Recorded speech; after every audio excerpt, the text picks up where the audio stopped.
السلام علیکم ورحمۃ اللہ وبرکاتہ۔ نحمدہ ونصلی علی رسولہ الکریم، اما بعد۔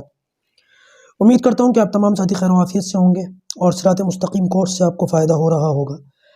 بہت سارے اب آپ سوال پوچھ رہے ہیں کہ جب ہم جواب لکھ رہے ہیں لنک پر جا کر کے تو وہاں کراس کا نشان بنا ہوا آ رہا ہے آنسر کے اوپر۔ تو میرے بھائیوں میری بہنوں، اس سے گھبرانے کی ضرورت نہیں ہے۔ آپ جواب وہاں ٹائپ کر کے اگر سبمٹ کر دیتے ہیں تو آپ کا جواب وہاں پر سیو ہوگا۔ یہ نہ سمجھے کہ وہاں پر جواب کو غلط بتا رہا ہے۔ لوگ اس کراس کے سائن کو جو ہے نا یہ سمجھ رہے ہیں کہ جواب کے غلط ہونے کی علامت ہے، لیکن اس سے کوئی تعلق نہیں ہے۔ باقی بہت سارے لوگوں کے میسیجز آئے اور یہ کہا گیا کہ جی یہ کورس پورا ہی پڑھائیے گا، تو انشاءاللہ پورا پڑھائیں گے، اللہ نے چاہا تو، اللہ تعالیٰ زندگی دے۔ اور لیکن رمضان کے اندر پورا کروانا اس کو ذرا مشکل ہے، کیونکہ آخر کے جو 10 دن ہوتے ہیں یہ اعتکاف کے ہوتے ہیں، شب قدر کے ہوتے ہیں، اس لیے ہم اس کو آخر کے 10 دنوں میں بند کر دیں گے اس کورس کو۔ باقی جو رمضان کے متعلق، شب قدر کے متعلق فضائل ہیں، تسبیحات ہیں، وہ تو آتی رہیں گی، وہ ہم بتاتے رہیں گے، لیکن باقاعدہ آپ کو کاپی کے آگے بیٹھا کر کے، کلاس کے آگے بیٹھا کر کے کام پر لگوائیں، یہ مناسب نہیں ہے، خاص طور سے ہماری بہنوں کے لیے، کیونکہ ان پر تو بہت زیادہ ایک طریقے سے بیچاریوں پر محنت آ جاتی ہے۔ بچوں کو اسکول بھیجنا، شوہر کو یا بھائی کو یا باپ کو ان کے لیے آفس جانے کا انتظام کرنا، اور پھر ان کے جاتے ہی جو ہے وہ گھر کے اندر اگر کوئی بے روزے دار ہیں بچے وغیرہ، ان کے لیے الگ سے ناشتہ بنانا، کھانا بنانا، افطاری بنانا، برتن دھونا، اتنی مشکلوں کے باوجود پھر رات کو نیند بھی پوری نہیں ملتی، اس میں سحری افطاری کرنا بہت محنت کا کام ہے۔ رمضان کا اصل حق ہماری مائیں بہنیں ادا کرتی ہیں، اللہ تعالیٰ ان کو ہمت طاقت دے۔ آپ لوگوں سے گزارش ہے کچھ ہدیہ وغیرہ دے دیا کرو انہیں الگ سے، ٹھیک ہے، بغیر مانگے، تو تھوڑا سا یہ بھی خوش ہو جائیں گی۔ بغیر کسی اجرت کے جو ہے بیچاری محنت کرتی ہیں، روزہ بھی رکھتی ہیں، پھر اتنی محنت بھی کرتی ہیں، نیند بھی پوری نہیں ہوتی، آرام بھی پورا نہیں ملتا، اور اس کے بدلے میں جو ہے ہم کیا ان کو دیتے ہیں؟ تھوڑا سا کچھ سمجھو بات کو، ہے نا، اشاروں کو سمجھنا چاہیے۔ عقل مند کے لیے اشارہ کافی ہے۔ اپنی ماؤں کی خدمت کرو، بہنوں کی خدمت کرو، بیویوں کو تحفے دو، تو انشاءاللہ عز و جل اس سے بہت فائدہ ہوگا۔ اچھا بھائی، آج سے ہم اپنے سبق نمبر 6 کا آغاز کرتے ہیں۔ کلاس نمبر 7 سبق نمبر 6، اوپر ہیڈنگ ڈال دیجئے، کلاس نمبر 7 سبق نمبر جو ہے 6۔ چلیے، سب سے پہلے پوائنٹ نمبر 1، توحید کے اوپر بات ہو رہی ہے۔ اللہ تبارک و تعالیٰ کی توحید کہتے ہیں اللہ تعالیٰ کا ایک ہونا، توحید پر استقامت اور شرک سے بیزاری، ٹھیک ہے۔ اس بارے میں اللہ تبارک و تعالیٰ نے قرآن مجید میں پوری کی پوری سورت نازل فرمائی ہے۔ آج ہم وہ پوری کی پوری سورت پڑھیں گے، لیکن پوری سورت کا نام سن کے گھبرائے مت، چھوٹی سی سورت ہے۔ ہم جو 4 قل دیکھتے ہیں نا، اس میں سب سے پہلا قل کون سا ہے؟ قل یا ایھا الکافرون، ٹھیک ہے، قل یا ایھا الکافرون۔ اس سورت کے اندر اللہ تبارک و تعالیٰ نے کیا فرمایا ہے؟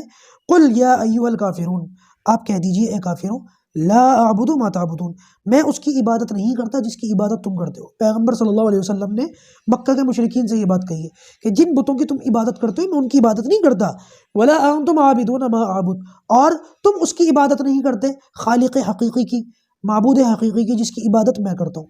آگے فرمایا ولا انا عابد ما عبدتم، فیوچر کے بارے میں بتا دیا کہ میں ہرگز اس کی عبادت نہیں کروں گا جس کی عبادت تم کرتے ہو، اور ولا انتم عابدون ما اعبد، اور تم بھی اس کی عبادت نہیں کرو گے جس کی عبادت میں کرتا ہوں۔ لکم دینکم ولی دین، تمہارے لیے تمہارا دین ہے، میرے لیے میرا دین ہے۔ یہ صورت نازل ہوئی تھی اس موقع پر جب نبی کریم صلی اللہ علیہ وسلم نے نبوت کا اعلان کیا، توحید کی دعوت دی، اور ہر طرح سے ان لوگوں نے آپ صلی اللہ علیہ وسلم کے راستے میں رکاوٹیں ڈالی، کامیاب نہ ہو سکے۔ بالآخر اللہ کے رسول کو اتنی گھٹیا پیشکش کی کہ اچھا چلو تم جو دین لے کر کے آئے ہو اس میں کچھ درمیان کا راستہ نکال لو، 1 سال ہم سب مل کے صرف خدا کی عبادت کریں گے، بتوں کو نہیں پوجا جائے گا، اور 1 سال معاذ اللہ پیغمبر صلی اللہ علیہ وسلم سے یہ کہا گیا کہ تم اللہ تبارک و تعالیٰ کو چھوڑ دینا اور ہمارے ساتھ ہمارے بتوں کی عبادت کرنا۔ 1 سال ہم سب بتوں کو چھوڑ کر اللہ کی عبادت کریں گے، اور پھر اگلے 1 سال تم اللہ کو چھوڑ کر ہمارے ساتھ ہمارے بتوں کی عبادت میں شریک ہو جانا۔ اس پر یہ صورت نازل ہوئی تھی۔ کتنے گھٹیا لوگ تھے۔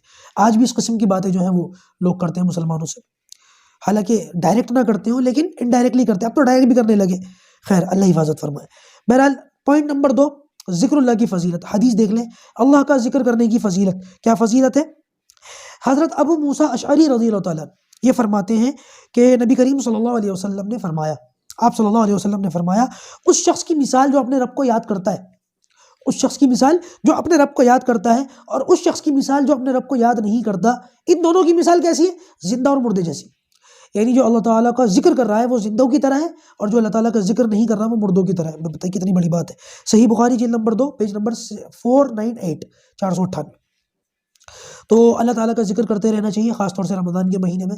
2 ذکر تو اللہ کے رسول نے خود بتائے ہیں رمضان کے مہینے میں، یہ 2 ذکر کرو، لا الہ الا اللہ کی کثرت، استغفار کی کثرت، ٹھیک ہے نا، یہ 2 ذکر کرتے رہنا چاہیے۔ اچھا بھائی، شرک کا بیان، اب یہاں پر ایمانیات عقیدے کی بات آ گئی، شرک کا بیان۔ شرک کتنی گھٹیا چیز ہے، اللہ تبارک و تعالیٰ سارے گناہ معاف فرما دیں گے، شرک کو معاف نہیں فرمائیں گے۔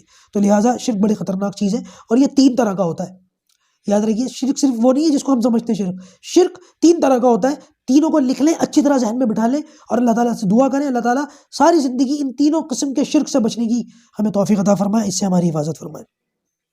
سب سے پہلا شرک کیا ہے؟ شرک کی سب سے پہلی قسم تو وہ جو ہم سب جانتے ہیں، یعنی کسی کو اللہ تعالیٰ کے برابر بنا لینا، یا کسی اور کو اللہ تعالیٰ کے جیسا سمجھ لینا، جیسے کہ عیسائیوں نے کیا۔ عیسیٰ علیہ السلام کو اللہ تبارک و تعالیٰ کے برابر بٹھا دیا، اتنی محبت کی، اتنا غلو کیا کہ ان کو اللہ تبارک و تعالیٰ جیسا ہی بنا دیا۔ اب کہتے ہیں کہ ان اللہ ثالث ثلاثہ، اللہ تبارک و تعالیٰ 3 میں سے ایک ہے، اور تیسرا کون ہے؟ عیسیٰ علیہ السلام۔ ایک جبرائیل ہے، ایک اللہ تعالیٰ ہے، اور ایک عیسیٰ علیہ السلام ہے، معاذ اللہ۔ تو جبرائیل کو اور عیسیٰ علیہ السلام کو بڑھاتے بڑھاتے اللہ تبارک و تعالیٰ ہی کے برابر کر دیا۔ ایک تو یہ شرک ہے، جیسے مجوسیوں کے بارے میں آتا ہے کہ وہ 2 خدا مانتے ہیں، کوئی 3 خدا مانتا ہے، کوئی 4 خدا مانتا ہے۔ تو ایک ہی خدا کو ماننا، اسی اللہ تعالیٰ کو سجدہ کرنا، اسی کو عبادت کے لائق سمجھنا، اس کے علاوہ کسی اور کو ہرگز خدا نہ سمجھنا، یہ توحید۔ اور اگر کوئی سمجھ لے تو یہ شرک ہے۔ تو یہ شرک کی بڑی قسم ہے جس کو ہم سب جانتے ہیں۔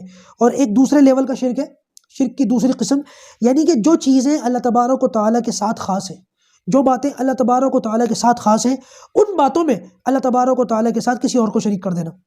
یعنی کسی کو یہ نہ کہنا کہ یہ خدا ہے، لیکن جو چیزیں اللہ تعالیٰ کے ساتھ خاص ہیں یہ کہہ دینا کہ نہیں، اللہ تعالیٰ نہیں جانتا، یہ بندہ بھی جانتا ہے ان باتوں کو۔ مثال کے طور پر قیامت کب آئے گی، صرف اللہ ہی جانتا ہے، یہ ہمارا ایمان ہے۔ اب کوئی یہ کہے کہ نہیں، پیغمبر صلی اللہ علیہ وسلم، اللہ کے رسول صلی اللہ علیہ وسلم وہ خدا تو نہیں ہے، لیکن قیامت کے بارے میں وہ بھی جانتے ہیں، اور اسی طریقے سے بارشیں کب ہوں گی، کتنی ہوں گی کہ نہیں ہوں گی، یہ ساری باتیں اللہ جانتا ہے۔ کس کو کب موت آئے گی، یہ ساری باتیں صرف اللہ جانتا ہے۔ اگر کوئی شخص یہ کہہ دے کہ بھائی وہ بھی جانتا ہے، یہ بھی جانتا ہے، تو اس کا مطلب یہ ہے کہ اس نے اللہ تبارک و تعالیٰ کے ساتھ کسی کو شریک کیا۔ یہ بھی شرک کی دوسری قسم ہے۔ اور ایک شرک کی تیسری قسم ہے کہ جو چیزیں صرف اللہ تعالیٰ ہی دیتا ہے، جو چیزیں صرف اللہ تعالیٰ ہی کے اختیار میں ہیں، ان چیزوں کو دوسروں کے لیے بھی سمجھنا کہ یہ چیزیں یہ بھی کر سکتا ہے۔ مثال کے طور پر اولاد کون دیتا ہے؟ صرف اللہ تعالیٰ دیتا ہے۔ لیکن اگر کوئی یہ کہے کہ نہیں، فلاں پیر فلاں بابا بھی اولاد دیتے ہیں، تو یہ بھی غلط ہے، یہ اللہ تبارک و تعالیٰ کے ساتھ شریک کرنا ہے۔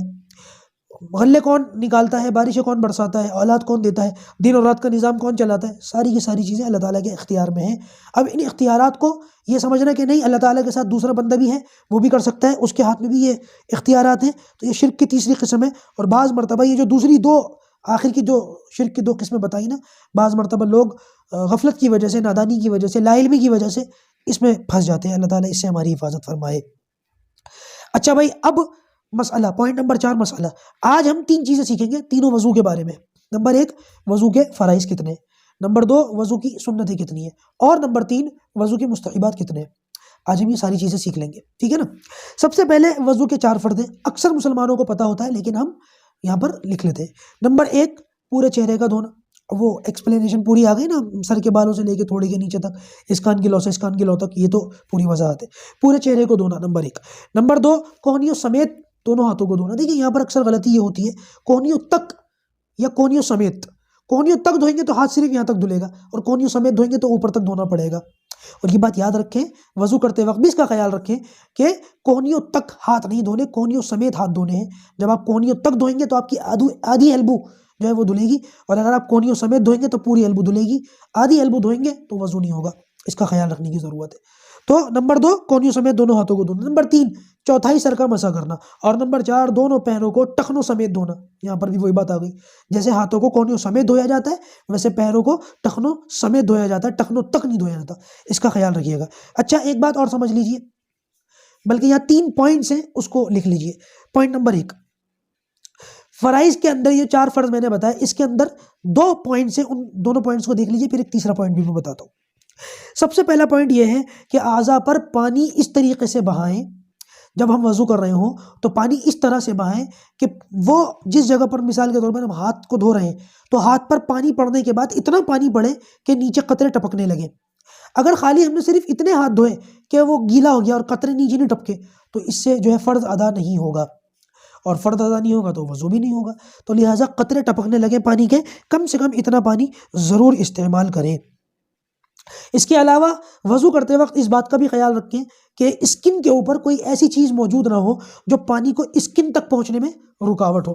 مثال کے طور پر نیل پالش لگا لی، یا ناخنوں کے اندر بعض مرتبہ آٹا گھس جاتا ہے اور وہ سوکھ جاتا ہے، تو وہ آٹا اگر اندر ناخنوں کے اندر گھسا ہوا ہو یا انگلی پر کہیں لگا ہوا ہو، اس کو کھرچ لیجئے اور ناخنوں میں سے نکال لیجئے، اور نیل پالش اگر لگی ہوئی ہے اس کو چھٹا لیجئے۔ اگر ان میں سے کوئی چیز لگی ہوئی ہوگی یا اس جیسی کوئی چیز لگی ہوئی ہوگی تو پھر اس سے وضو نہیں ہوگا، وضو نہیں ہوگا تو نماز بھی نہیں ہوگی۔ تو یہ 2 پوائنٹس تھے فرائض کے بارے میں۔ اب تیسرا پوائنٹ سمجھ لیجئے، وہ یہ کہ وضو کے اندر کوئی واجب نہیں ہوتا، ٹھیک ہے نا؟ اس لیے میں نے شروع میں کہا فرائض سیکھیں گے اور سنتیں سیکھیں گے اور مستحبات سیکھیں گے، واجب اس میں نہیں ہوتا۔ اچھا جی، وضو کی سنتیں سیکھ لیجئے جو 12 ہیں۔ نمبر 1 نیت کرنا، نمبر 2 بسم اللہ پڑھنا، نمبر 3 دونوں ہاتھوں کو دھونا، نمبر 4 مسواک کرنا، نمبر 5 کلی کرنا، نمبر 6 ناک میں پانی ڈالنا، نمبر 7 ہاتھ اور پاؤں کی انگلیوں کا خلال کرنا، نمبر 8 تمام اعضاء کو 3 بار دھونا، نمبر 9 پورے سر کا مسح کرنا، نمبر 10 کانوں کا مسح کرنا، نمبر 11 ترتیب سے وضو کرنا۔ ترتیب سے وضو کرنے کا مطلب سمجھ گئے؟ وضو الٹا نہ ہو، سیدھا ہو، یا کبھی ہاتھ پہلے دھو لیے چہرہ بعد میں دھو لیے، ایسے نہ ہو، ترتیب سے ہو۔ اور نمبر 12 پے در پہ وضو کرنا، کنٹینیولی وضو کرنا، یعنی کہ وضو کر رہے تھے، ہاتھ دھو لیا، موبائل کی نوٹیفیکیشن دیکھنے چلے گئے، پھر آگے کلی کر لی، ٹی وی پر میچ کا اسکور دیکھنے چلے گئے، تو پے در پہ وضو کرنا ہے اور اس طریقے سے وضو نہیں کرنا۔ اور یہ 12 سنتیں تھیں، ان کو یاد کر لیجیے گا، لکھ لیجیے گا۔ اب سیکھ لیجیے وضو کے مستحبات۔ یہ وہ چیزیں ہیں وضو کرتے وقت اگر ان کا ہم خیال رکھیں گے تو ہمیں ثواب زیادہ ملے گا، اور اگر ہم ان کا خیال نہیں رکھتے تو کوئی نقصان بھی ہمارا نہیں ہے، لیکن زیادہ ثواب زیادہ نیکیاں، قیامت کے دن یہ چیزیں بہت کام آئیں گی۔ وضو کے مستحبات یہ 10 چیزیں۔ نمبر 1 جب وضو کریں تو قبلہ رخ ہو کر کے بیٹھے، قبلے کی جانب رخ کر کے بیٹھے۔ نمبر 2 ہر عضو دھوتے وقت کلمہ شہادت پڑھیں، اشہد ان لا الہ الا اللہ واشہد ان محمدا عبدہ ورسولہ، اس کو کلمہ شہادت کہتے ہیں۔ جب بھی ہم وضو کرتے وقت ہاتھ دھوئیں تب یہ پڑھ لیں، کلی کریں تب یہ پڑھ لیں، ناک میں پانی ڈالیں تب یہ پڑھ لیں۔ نمبر 3 اعضاء کو دائیں جانب سے دھونا، یعنی کہ پہلے دایاں ہاتھ دھوئیں پھر بایاں ہاتھ دھوئیں، پہلے دایاں پیر دھوئیں پھر بایاں پیر دھوئیں، اس کا خیال رکھیں۔